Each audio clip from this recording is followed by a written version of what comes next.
Pemirsa, saya melaporkan dari Tambun Selatan. Lihat yang di belakang saya ini. Ini merupakan faktor dari ketahanan pangan di Indonesia, terutama di Tambun Selatan. Marilah kita kupas tentang pertanyaan-pertanyaan di masyarakat Tambun Selatan tentang ketahanan pangan. Mari, ikuti saya. Terima kasih Pak, sebelumnya mau diwawancara sama saya. Ya. Sebelumnya, perkenalkan nama saya Agna Diandra dari SMA Yadika 13 dalam rangka tugas geografi bab keempat tentang ketahanan pangan, yang dimana saya memilih ketahanan pangan itu beras termasuk ketahanan pangan. Oleh karena itu, saya ditugaskan oleh guru saya untuk mewawancarai tentang agen beras ya. Iya, Oke. iya. Kebetulan Bapak dengan Bapak siapa dulu ya? Pak Asmi. Pak Asmi, oke. Iya. Terima kasih ya Bapak. Pertanyaan pertama mungkin tentang kenaikan harga beras di Tambun Selatan. Iya, lagi naik ini, lagi melonjak. Lagi Iya. melonjak, bukannya naik, melonjak, benar-benar melonjak Iya, iya. ini. Iya, masyarakat lagi pusing. Iya, buat cari seliter beras itu susah. Iya, buat belinya susah. Itu makanya dagang agak sepi. Oh, jadi gitu ya. Karena mahalnya bahan beras itu gitu. Jadi sepi. Oh, jadi emang beneran naik ya? Oh, benar. Berarti dari tentang kenaikan itu, masyarakat sendiri itu ada keluhan nggak? Kayak keluh kesah? Keluh kesahnya Tahu saya, jadi biasanya saya bisa 1 ton sehari, sekarang cuma 5 kintal. Oh, Iya, jadi gitu. 1 ton. Jadi mau berkurang. Iya, pembeli itu berkurang. Nggak tahu kemana saya juga nggak tahu. Biasa pelanggan saya biasa 1 ton, jadi 5 kintal per hari. Gitu. Iya. Oke. Terus pertanyaan kedua, biasanya kan masyarakat itu beli beras yang jenis apa yang banyaknya? Oh, kalau itu biasanya beras yang biasa. Yang apa harus ya yang ini aja apa? Kalau di ini standar. Iya. Yang Standar 8.000, yang ukuran 8.000. Iya. Iya, gitu. Ada mereknya nggak sih biasanya itu? Kalau itu tergantung juga gitu. Kalau kayaknya nggak ada merek gitu. Berarti bedanya merek, kan ada beras kayak merek Magnus, terus jeruk atau Iya, betul. kepala gitu. Kan ada pembedanya gitu loh, kayak yang bedanya merek beras yang sering dibeli masyarakat dengan yang jarang dibeli. Pasti ada. Itu bedanya apa ya? Beda rasa. Oh, beda rasa. Iya. Jadi kualitas Kualitas juga beda, jadi rasa juga beda. Jadi dari harga juga beda, dia tahu. Oh, iya. Terus ngomongin soal yang beras eceran itu ya. Iya. Apa yang menjadi pembeda antara beras yang harganya 7.000, 8.000, 8.500 sama sampai 9.000 lah? Kalau harga 7,5 atau 8.000 itu kan istilahnya di bawah standar. Ya istilahnya anggap aja padi lama, beras lama gitu. Ya kalau ini kan standar, kalau di atas 8.000, 9.000 itu beras padi baru, bagus. Berarti bisa dibilang kayak yang 7.000 itu bisa dibilang awalnya kayak 8.000 mungkin? Iya, awalnya. Awal 8.000 jadi 7.000? 7.000. Oh, iya. Baik. Terus cara bedainnya itu yang beras 7.000, 8.000, 9.000 itu gimana ya? Nah, ada nanti dari kelakuan misalnya ini agak lambat, dia bisa berkurang. Dari tadinya bisa saya jual misalnya harga 9.000 atau 8.000, bisa saya jual 7.000 gitu. Karena kelakuannya, karena posisi kualitas berasnya juga agak berubah gitu. Iya. Oke, terus pertanyaan keempat itu, kalau boleh tahu biasanya omset dari penjualan beras itu kira-kira berapa ya di sini? Kalau omset saya maksimal itu yang saya bilang tadi, biasanya 1 ton itu jadi 5 kintal itu omset. Omset. Iya. Berarti apakah jika harga beras naik itu akan mengalami kenaikan atau penurunan omset gitu? Penurunan omset. Oh, iya.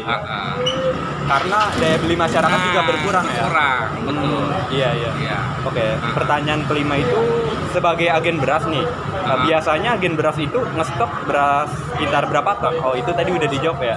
Iya, 1 ton. Berarti jumlahnya itu konstan atau tidak? Biasa, jumlahnya itu konstan atau tidak? Enggak ya? Konstan. Oh, iya. Nah, Terus pertanyaan nomor 6, umur beras itu biasanya tahan berapa lama sih? tergantung daya keringnya.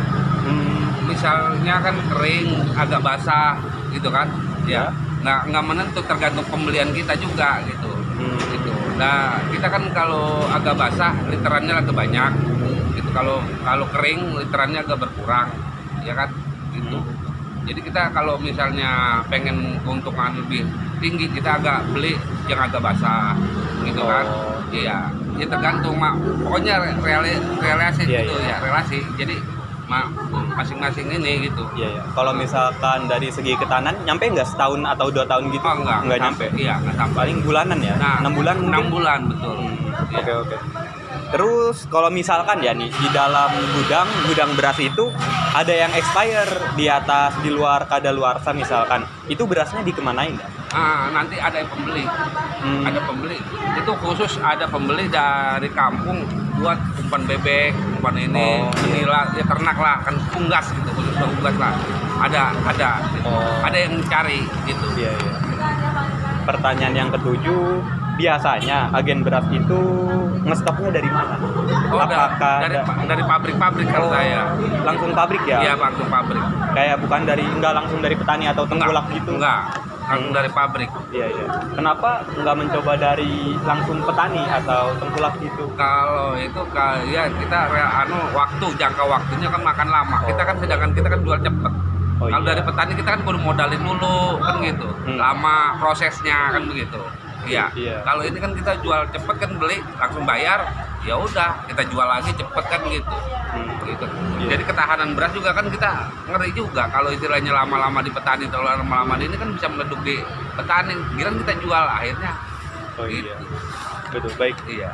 Pertanyaan ke-8, seperti yang kita ketahui, beras di Indonesia itu kan masih banyak ya yang impor. Iya. Tanggapan Bapak gimana ya? Ya pengaruh itu. Jadi pengecer di sini, di agen-agen beras di sini, karena ada impor dari luar, itu daya jualnya berkurang gitu.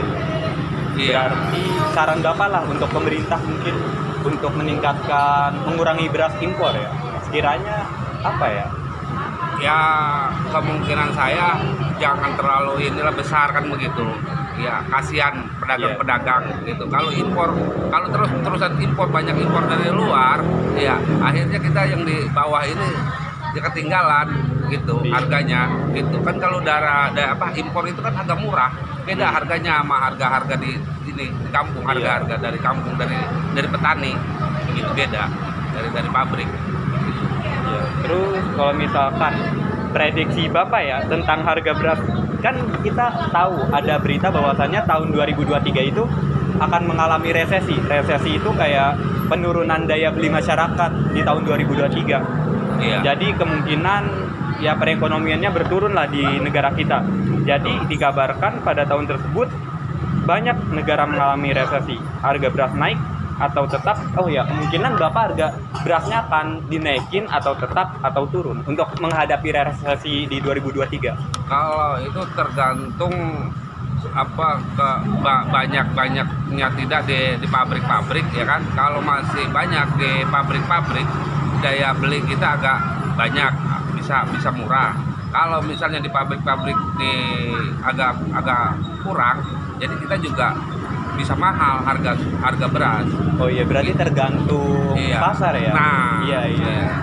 Oke. Dan pertanyaan terakhir nih, harapan Bapak untuk kedepannya terkait ketahanan pangan, yakni beras di Indonesia itu apa harapannya? Ya harapannya jangan terlalu banyak impor lah dari luar, kan begitu, kasihan pedagang-pedagang di sini kan begitu. Iya. Jadi mengurangi penjualan gitu.